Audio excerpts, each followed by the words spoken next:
All right, so if you're here because of my video title, yes, I did sell the Kove 450.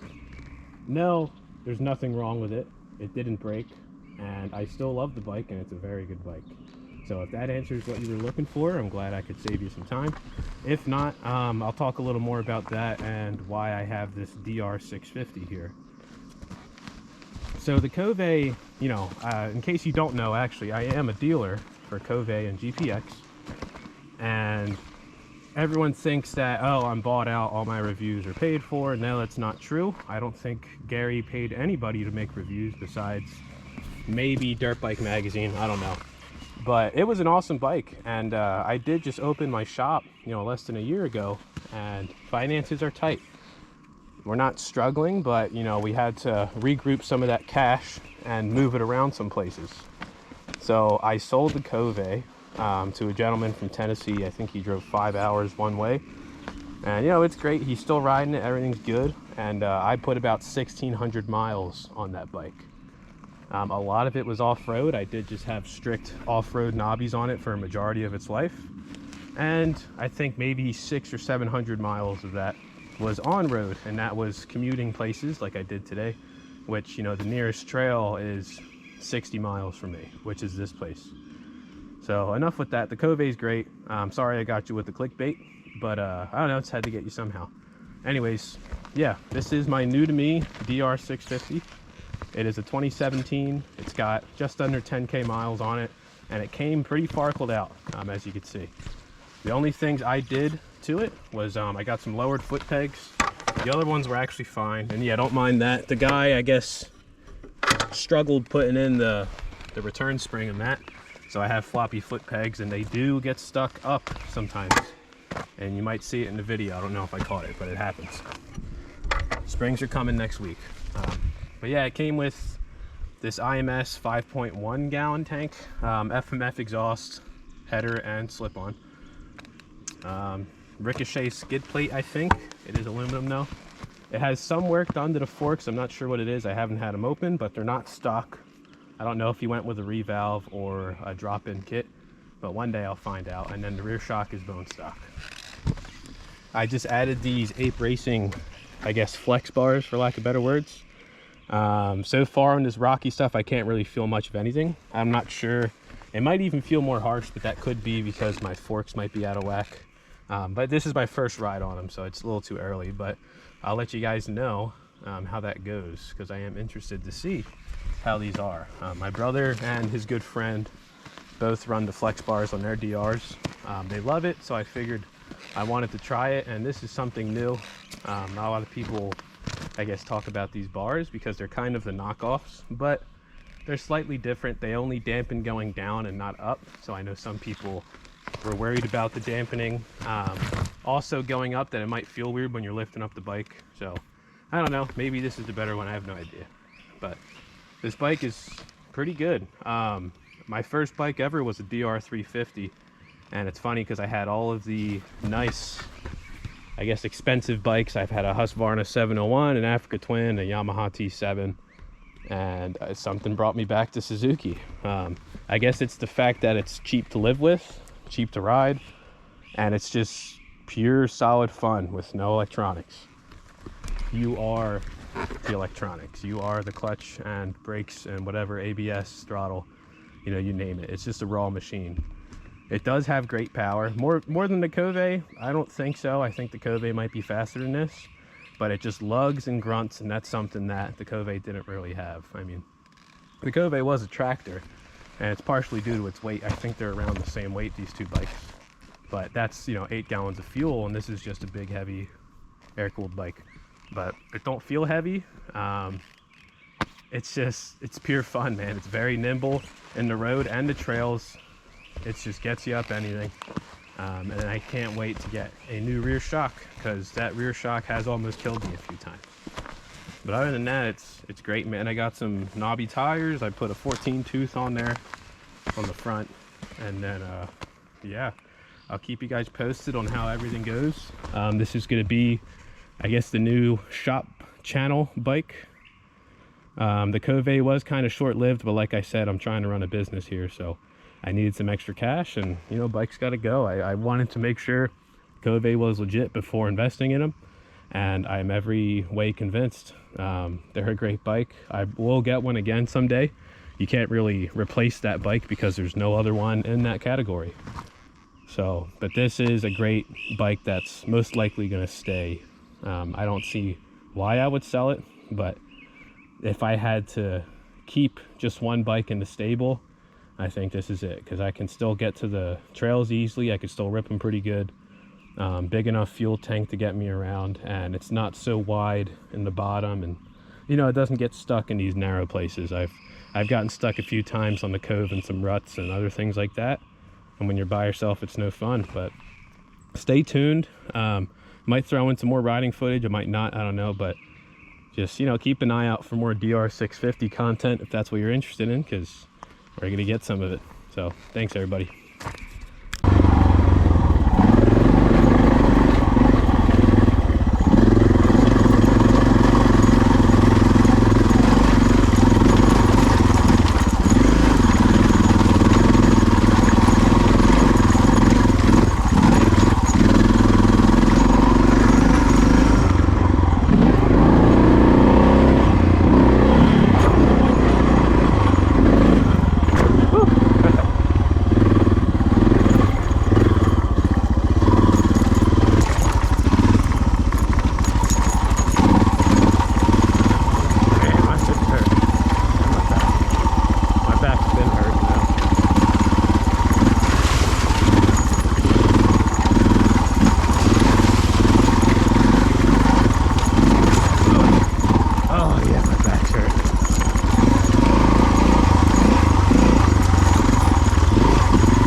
Giant butterfly hit me. Wonder if the camera caught it. That was like right in my right eyeball.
Oh, I got flat, don't I?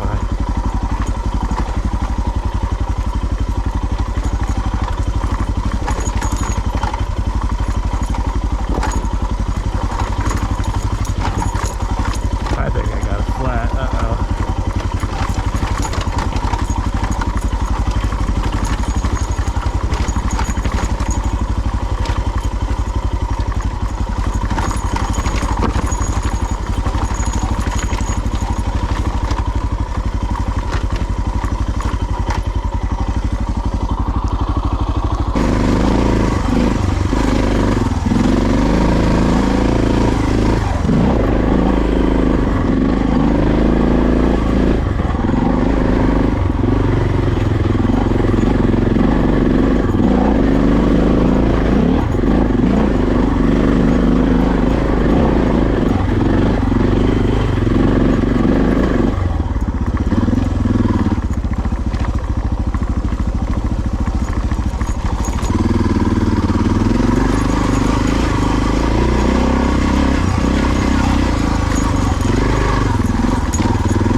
I think I just pogoed up that ramp.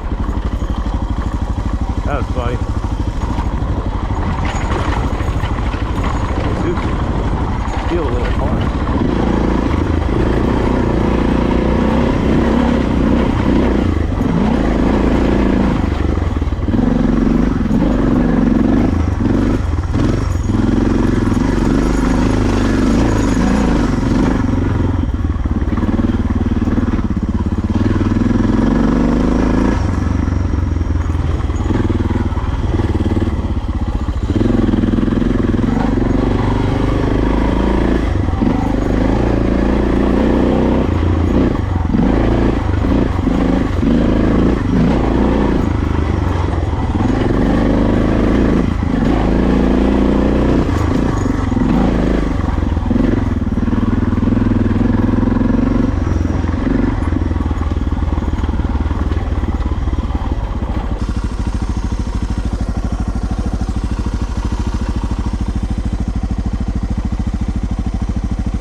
Took a back pain break.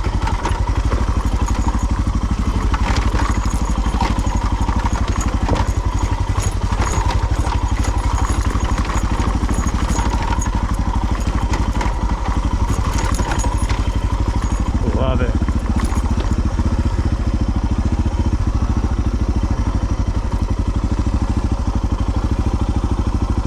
Oh, they are crooked.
That looks new, right?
Foot peg. Jeez, come on.